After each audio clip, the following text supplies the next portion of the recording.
بعد انتهاء مباراة الزمالك والمصري 4-1 تعالوا نتكلم في كام نقطة. وبصراحة أداء الزمالك يخوف جماهير الأهلي، وخصوصا إن الزمالك نازل ناوي على الدوري، والزمالك مش نازل يتعادل ولا حتى كان بيفكر في التعادل، وهي دي شخصية الفرق الكبيرة اللي بتنافس على البطولات. الزمالك خسران 1-0 من بداية الماتش، ومرة واحدة شفنا ضغط عالي على فريق المصري في أكتر من كورة لحد ما جاله الفاول اللي اتلعب لعدي الدباغ وسجل بيه الهدف الأول، والهدف الثاني فتوح لناصر منسي اللي استلم وحط في البعيدة. هو ده المهاجم وده دور المهاجم انه بيخلص الكور دي. والهدف الثالث اللي سجله ناصر منسي اللي اقل ما يقال عليه هدف عالمي. والهدف الرابع ركنيه من عبد الله السعيد لحسام عبد المجيد وتسجل الهدف الرابع. وبصراحه انا اللي لفت نظري النهارده في ماتش الزمالك والمصري ان انا شايف جمل الزمالك بيعمل جمل على المصري. الزمالك بينفذ اسلوب ضغط عالي عشان يغلط المصري ويسجل فيه اهداف.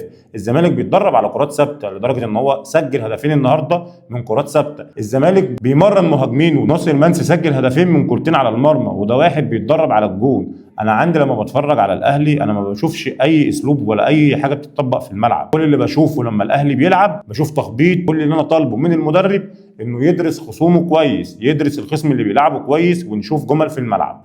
ولو وصلت لهنا صلي على النبي.